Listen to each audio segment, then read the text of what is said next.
estudantes do 8º ano. Nós vamos estudar agora, no mês de maio, conteúdo muito interessante em história regional. Nós temos no caderno de atividades, volume 3, alguns textos aí agrupados, textos curtos para você ler e já refletir, se posicionar, que tratam de temas interessantíssimos da história do Brasil. Os primeiros 2 textos vêm falando de 2 mulheres que estiveram envolvidas aí na independência, na história, no movimentos de independência do Brasil. A primeira mulher é a Maria Leopoldina. Ela era natural da Áustria e ela foi a primeira esposa de Dom Pedro I. E ela é a mãe de Dom Pedro II. É interessante a gente ver já o envolvimento das mulheres na história do Brasil. Ela foi importante porque ela entendeu que o Brasil deveria se independer de Portugal, ter uma política independente em relação à corte portuguesa. E dentro da nobreza, ela vem de uma linha de nobres aí, né, casada com o imperador Dom Pedro I. Ela fez ali o seu papel como mulher naquela época, e a gente tem que ver que é século XIX ali, né, início de 1800, anos aí 1800, você sabe que o grito da independência aconteceu em 1822, né, 7 de setembro, então é importante. Mas tem uma outra mulher que se destaca, né, um outro texto que está aí no caderno, que é a Maria Quitéria. Nós poderíamos dizer que tem 2 Marias importantes. Falamos aqui da Maria Leopoldina e agora a Maria Quitéria. Ela é uma baiana, nascida lá na cidade baiana de Feira de Santana. E ela liderou o movimento aí da Conjuração Baiana, que era um movimento para a independência do Brasil em relação a Portugal. Esses movimentos foram muito importantes. E ela liderou um grupo de mulheres.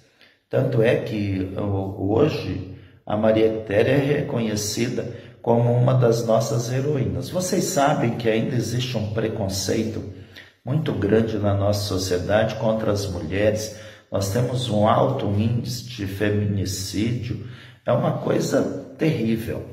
Mas nós não podemos negar a importância dessas mulheres na história do Brasil, pela luta não só pela independência, mas pelo direito das mulheres participarem ativamente da vida política.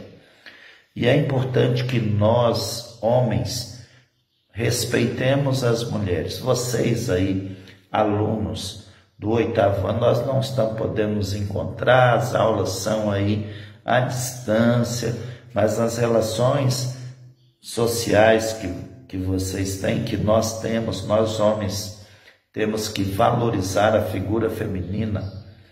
Elas são de valor tremendo e a gente precisa aprender a respeitar, a conversar de forma educada, reconhecendo o seu valor. Não existe superioridade entre homens e mulheres. O que existe são diferenças, e são diferenças que se completam, que se ajudam. Então a nossa sociedade poderia ser muito melhor se nós realmente valorizássemos as mulheres. E esses textos aí, nesse conteúdo de história regional, vem trazendo essa reflexão da importância da mulher na história do Brasil, mas eu quero dizer, na história da nossa vida, do dia a dia, do cotidiano. Precisamos cada vez mais nos relacionarmos de maneira civilizada com as mulheres.